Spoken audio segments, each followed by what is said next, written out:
Hello friends. तो आज हम स्टार्ट करने जा रहे हैं RHCSA का फर्स्ट वीडियो, जो कि है accessing the command line part 1।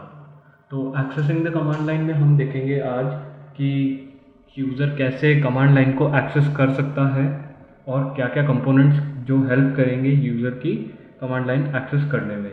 तो पहला कंपोनेंट हम देखेंगे जो कि है शेल। अब शेल बेसिकली क्या है? शेल एक ऐसा इंटरैक्टिव इंटरफेस है जो कि एक यूज़र को अलाउ करता है कमांड्स एग्जीक्यूट करने में और सारी जो अदर यूटिलिटीज़ है उनको एक्सेस करने में शेल काम आता है। और लिनक्स सिस्टम के अंदर जो बेसिक डिफ़ॉल्ट शेल जो होता है वो हमारे पास है बैश शेल। पर जैसे जैसे लिनक्स सिस्टम के अंदर एडवांसमेंट आते रहे, वर्जन्स में एडवांसमेंट आते रहे, तो वो शेल के अंदर भी एडवांसमेंट आए। तो जो बैश शेल था उसके अंदर भी एडवांसमेंट आया, तो उसकी जगह नया शेल जो था वो था हमारा GNU बोर्न अगेन शेल। ये था हमारा एडवांस वर्जन, जिससे कि मतलब एक एडवांस वर्जन के अंदर बग फ्री और सब कुछ होता है। फिर हम दूसरे कंपोनेंट की तरफ चलते हैं। तो दूसरा कंपोनेंट है हमारे पास में शेल प्रॉम्प्ट। अब शेल प्रॉम्प्ट क्या होता है? शेल प्रॉम्प्ट एक ऐसा इंटरफेस है जहाँ पे हम एक से ज़्यादा कमांड्स दे सकते हैं और यूज़र अपना इनपुट दे सकता है और यूज़र को अपना आउटपुट मिलेगा, और ये हम एक्सेस करते हैं थ्रू टर्मिनल। अब हम देखेंगे टर्मिनल आगे क्या होता है क्या नहीं होता। तो पहले देखते हैं हम शेल प्रॉम्प्ट। तो शेल प्रॉम्प्ट के अंदर हम कमांड्स देते हैं और यूज़र को आउटपुट मिलता है उसके थ्रू। तो शेल प्रॉम्प्ट अगर लिनक्स सिस्टम में देखें तो कुछ ऐसा दिखता है @localhost।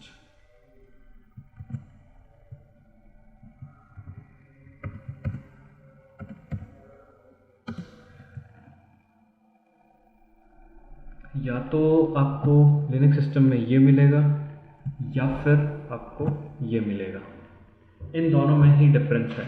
तो हम पहले देखेंगे कि शेल प्रॉम्प्ट क्या होता है। तो पहले हम देखते हैं ये स्टूडेंट क्या है। तो स्टूडेंट की जगह अगर और कुछ भी होता है तो फर्स्ट जो फील्ड है वो होती है हमारे पास यूज़र नेम, कि कौन सा यूज़र है, उसका नाम क्या है। मतलब कहाँ है, तो वो बताएगा कहाँ पे है। तो उसके बाद में आता है लोकल डोमेन। जो लोकल होस्ट है वो है हमारा लोकल डोमेन, मतलब सिस्टम का लोकल डोमेन, जो कि हम लोकली यूज़ कर सकते हैं, लोकल सर्वर में यूज़ कर सकते हैं। फिर आता है हमारा टिल्ड। अब टिल्ड किस लिए होता है? ये बताता है हमको लोकेशन, कि कहाँ पे ये यूज़र है इस लोकल डोमेन पे बैठा है और कहाँ बैठा है। तो टिल्ड मतलब रूट की होम डायरेक्टरी।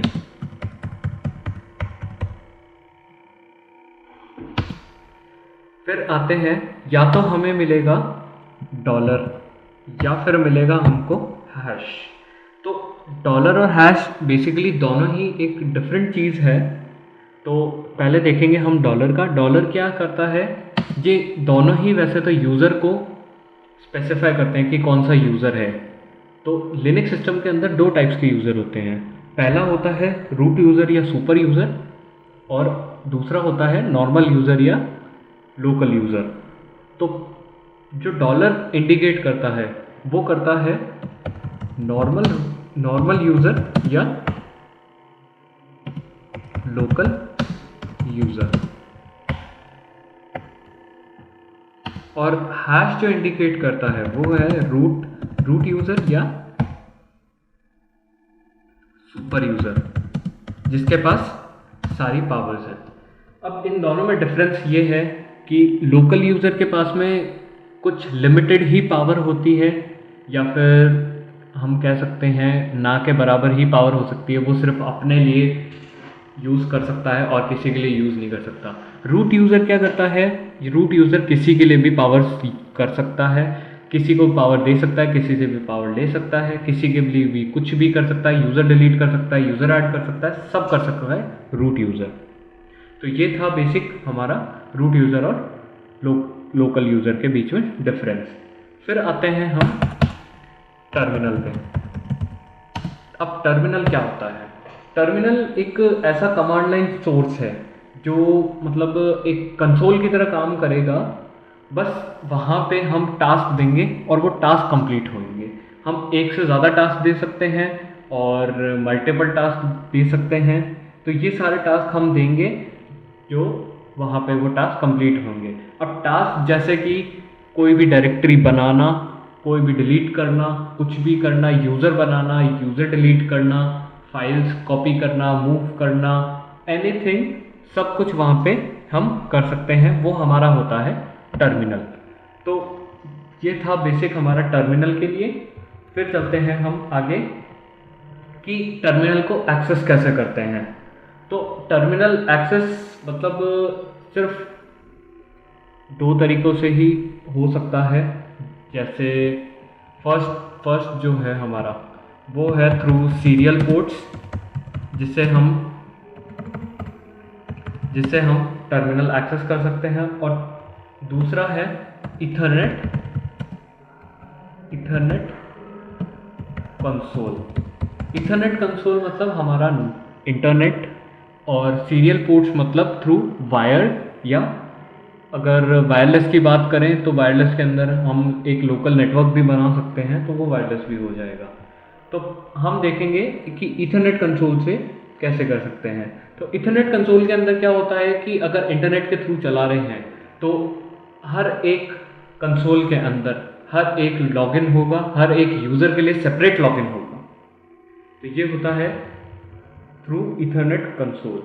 अब हम देखेंगे कि कितने कंसोल्स हमारे लिनक्स सिस्टम के अंदर होते हैं एक यूज़र के पास में। एक यूज़र मतलब अगर रूट यूज़र है तो रूट यूज़र के पास में कितने कंसोल्स होंगे, तो वो हम देखेंगे। तो पहले हम देख लेते हैं कि वर्चुअल कंसोल कितने हैं। तो वर्चुअल कंसोल्स इन लिनक्स, तो total number of virtual consoles जो होता है हमारे पास वो होते हैं नंबर 5। मतलब 5 वर्चुअल कंसोल्स होंगे जिनको हम एक्सेस कर सकते हैं। और उसके लिए शॉर्टकट कीज लगती है control plus alt plus F2 से लेके F5 तक हमारे पास होते हैं वर्चुअल कंसोल्स। और हमारे पास फिजिकल कंसोल भी होते हैं, मतलब ग्राफिकल कंसोल भी होते हैं, जो कि हमारे पास होता है सिर्फ एक, जो कि हम एक्सेस कर सकते हैं कंट्रोल ऑल्ट और F1 के थ्रू। F1 के अंदर क्या होता है, हमारे पास फिजिकल कंसोल हमारा एक्सेस हो जाता है, मतलब एक ग्राफिकल कंसोल आ जाएगा हमारे पास। तो ये था। इसके बाद में हम देखते हैं कि मतलब ग्राफिकल जो इंटरफेस आता है वो कहाँ से आता है। तो लिनक्स सिस्टम के अंदर जो ग्राफिकल इंटरफेस आता है वो आता है जीनोम एनवायरनमेंट के थ्रू। जीनोम एनवायरनमेंट प्रोवाइड करता है एक ग्राफिकल जो इंटरफेस होता है लिनक्स सिस्टम में उसका, मतलब इसके अंदर हर एक चीज़ के लिए अलग अलग हम कह सकते हैं कि कंपोनेंट का अलग अलग फंक्शन होता है। इसलिए लिनक्स फ्री ऑफ कॉस्ट है, ओपन है और ओपन सोर्स भी है, जिसको कि हम सोर्स कोड को मॉडिफाई भी कर सकते हैं। तो ये था हमारे लिनक्स सिस्टम के लिए बेसिक्स आज के लिए। मिलते हैं नेक्स्ट वीडियो में accessing the command line part 2 के अंदर, जिसके अंदर हम बात करेंगे कि कैसे हम नॉर्मल कमांड्स जो है, बेसिक कमांड जो है कैसे यूज़ करते हैं, उनका क्या काम होता है और वो सब। तो मिलते हैं नेक्स्ट वीडियो में। Thank you.